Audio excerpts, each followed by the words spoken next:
Good afternoon. I want to thank you all for coming. I'd like to begin by acknowledging Cook County Commissioners Butler, my commissioner, Garcia, Gainer, and Steele.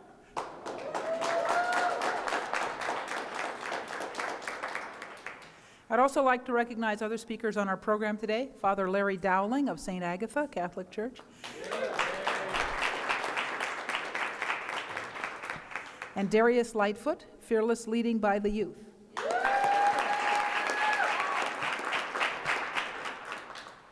I would also like to acknowledge the Reclaim campaign for their partnership in this effort.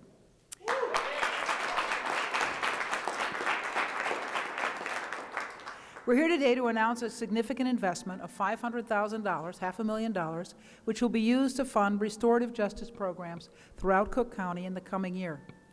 Before I continue with my remarks, I would like to take a moment to acknowledge the situation in Ferguson, Missouri. The events over the past several months don't just impact the people who live in that community, they impact all of us.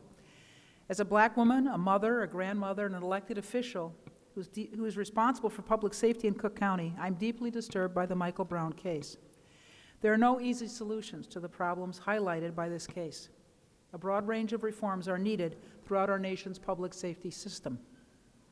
Here in Cook County, I've always regarded members of our local police departments, including the Chicago Police Department, as my closest allies in making our communities safer.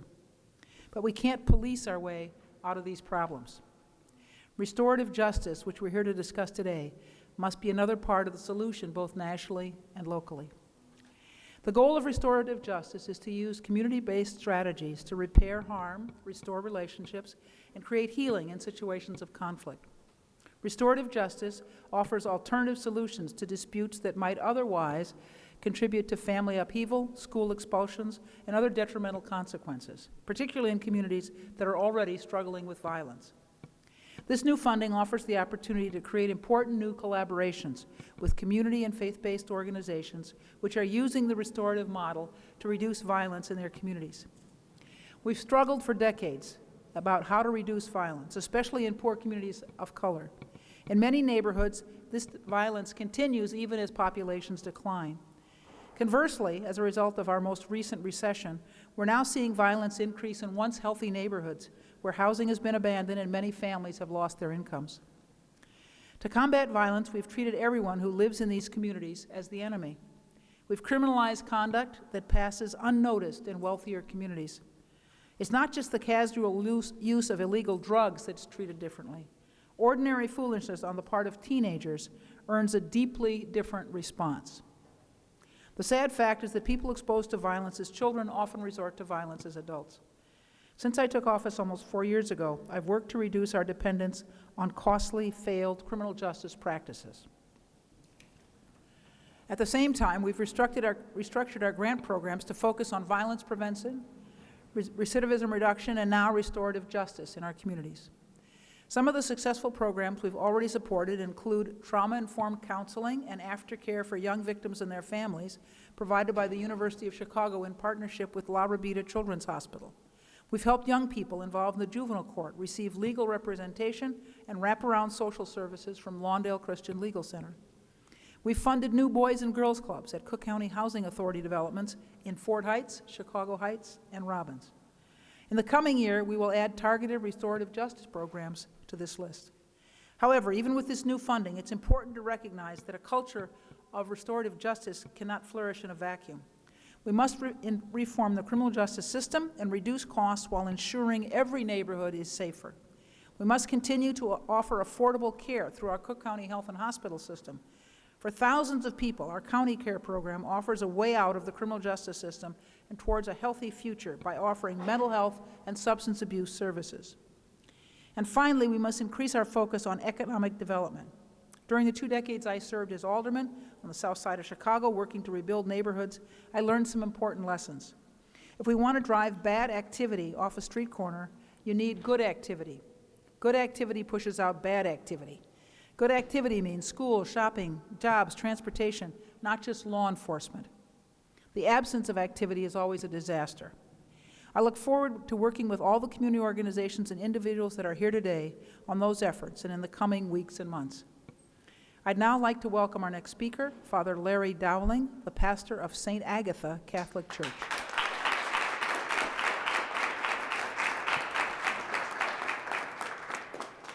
Again, my name is Father Larry Dowling, pastor of St. Agatha Catholic Church on the west side of Chicago in the North Lawndale community, and also a member of the Community Renewal Society, one of the convening organizations of the Reclaim campaign. We first want to recognize all the members of the Reclaim campaign, Southsiders Together, Organizing Power, STOP, and the Kenwood Oakwood Community Organization, COCO, as well as all the member congregations of Community Renewal Society represented here by First Baptist Congregational Church, Pullman Presbyterian Church, the Unitarian Church of Evanston, Old St. Pat's Catholic Church, New Landmark Missionary Baptist Church, Southminster Presbyterian Church, St. John United Church of Christ, Unity Temple, and Kingdom Baptist Church.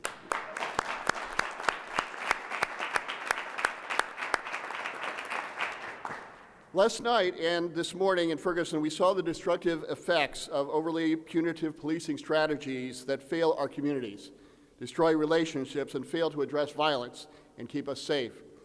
As people of faith, we know that we cannot arrest and incarcerate our way to safety. Only our communities can truly end the cycle of violence. That is why we're excited and grateful that the Cook County Board of Commissioners and President Preckwinkle, in partnership with the Reclaim campaign, have taken this action.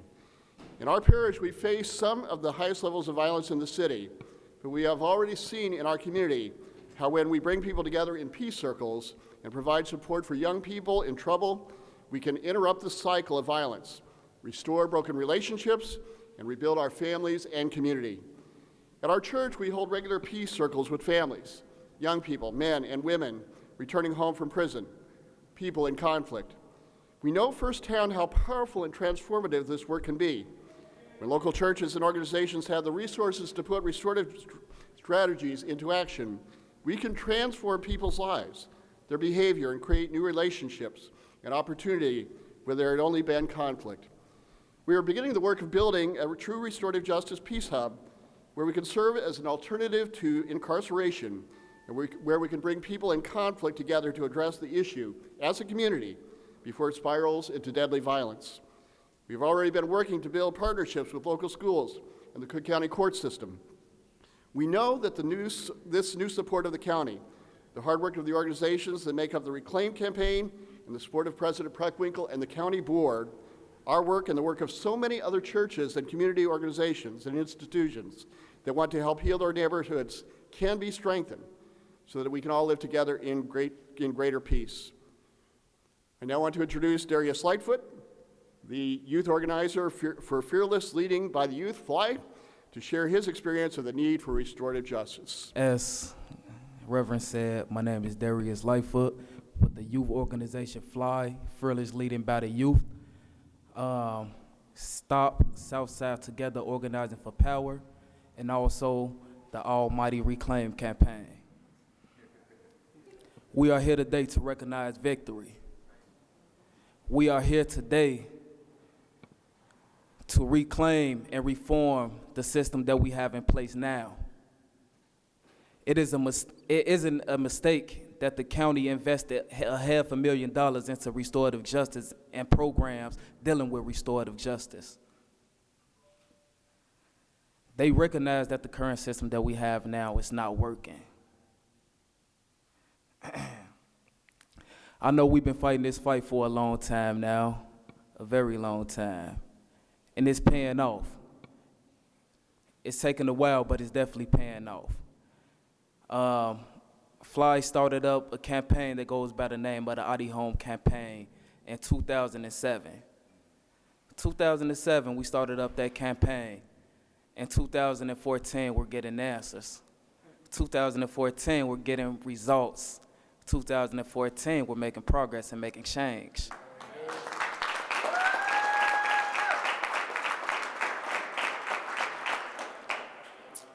FLY recently joined a strong and dedicated movement, the Reclaim campaign.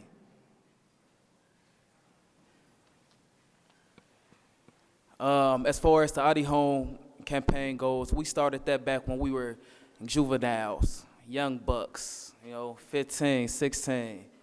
So at that time, we were fighting for the rights of juveniles, just juveniles.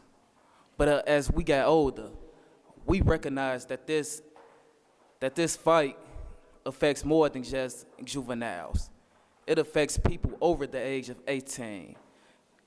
We realized that we need to make this a united fight, that we just can't target the youth, that we just can't target the adults, that this is just not your fight, this is just not my fight, this is a community fight, and as a community, we will stand strong and we will make change.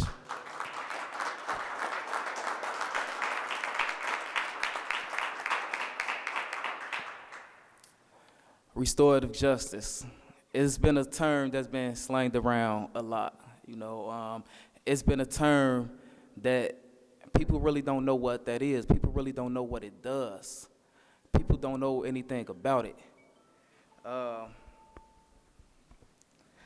Restorative justice builds relationships and trust. Restorative justice improves communications.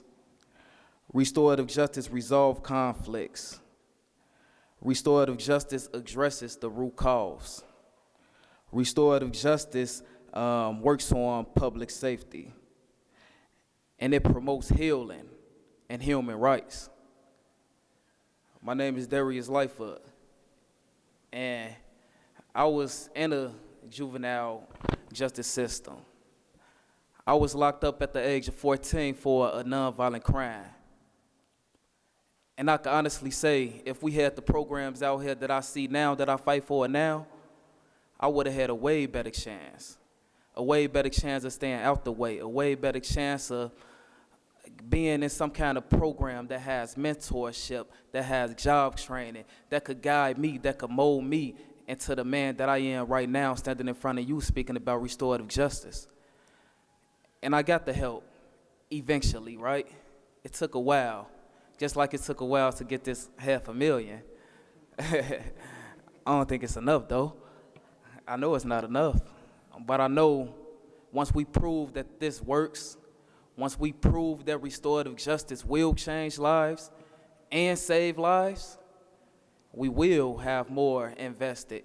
And I definitely appreciate the work of the county for making this happen. I appreciate the work of President Preckwinkle, who put her foot forward and made this happen. I appreciate the commissioners for supporting this movement. I thank you all for coming here today and supporting the fight. I thank you all. Thank you. And Darrius, if you had brought my little niece with you when the first time you came to my office, I would have treated you better. Kiana, step up there and let folks see you. When I say little niece, I'm not kidding. So she came down here to help you. Someone once wrote, justice deferred is justice denied. And I see in this restorative justice, if there is such a thing, justice is so brief and so momentary that it's always difficult to recapture it once it's been destroyed. But as Darrius said, we'll make the effort, and hopefully out of the effort will come the right outcomes. Thank you for being a part of it, each and every one of you, and let's see if we can't get it done. Not easy to follow Darrius and Commissioner Butler, two men who have very strong voices, but this is a wonderful gathering of all the warriors for peace and justice in our communities. You know, restorative justice holds tremendous promise for all of our communities that hurt, that have been hurting, that can cease to hurt as much as they have if we're successful, when we're successful in bringing these practices to the neighborhood level, the block level, to the schools, to the churches, everywhere where people congregate. Restorative justice is about building trust. It's about building respect. It's about getting the community to step up and being a witness as a harm is repaired, as an injustice is healed, and as we all accept responsibility for transforming the conditions that have created and wreaked so much violence in all of our communities. I want to commend all of you for your efforts in bringing this issue to the forefront, for badgering us, for making us respond in a good way, for working with us, because you're not alone, and we're not alone. We're pitching in some here. The foundation world is stepping up. Hopefully, others will follow those great examples, and the corporate sector in Chicago, which is quite large and robust, will also step in and make investments that can truly heal, restore, and inspire people to transform their communities. You know, following on to what Darrius had talked about, I think one of the greatest opportunities is how restorative justice can impact what we do with the Juvenile Detention Center. Because you have young people there, many of you know, as young as 10 years old. And when you have a child in your own home or someone you care about and they do something wrong, to kind of echo President Preckwinkle's comments, a lot of the young people who end up there are because they're doing things that lots of teenagers do. And they end up in a system from which there is very few escape. And our ability to come in and interrupt that cycle is a big one. And I think that you deserve a ton of credit for bringing this to the fore. And I look forward to not just expanding the peace circles that currently happen at the JTDC, but taking it to a whole new level. Commissioner Garcia has brought the Woods Fund into this conversation and brought a group of people from Northern Ireland to talk about this, who know something about difficulties in getting along. And I think we can use models from all over the city and all over the world, and this funding will help to do that. So I'll say poverty is no excuse for us winding up in this place that we're at today. And as we begin to build more of Cook County, and the President leads that charge, we're going to support the efforts to build Cook County so we can create more jobs in Cook County. That becomes a reason and a solution around this issue. But I'm so glad that we have this additional funding to restore the justice in our community. And I'm only going to say that I know it works. A young man in our community that came from the North Lawndale Legal Center that the President mentioned is now a sophomore in college because of restorative justice. It gave him an opportunity to understand the wrong that he did and put himself back on the right track with mentors who are leading him in a better direction. He is now the president of the Black Student Union at his school at Northern Illinois University. That's restorative justice. We know it works. We can see it working in our own communities, and we're going to continue to support that. Thank you, commissioners, and thank you most of all, President, for your leadership.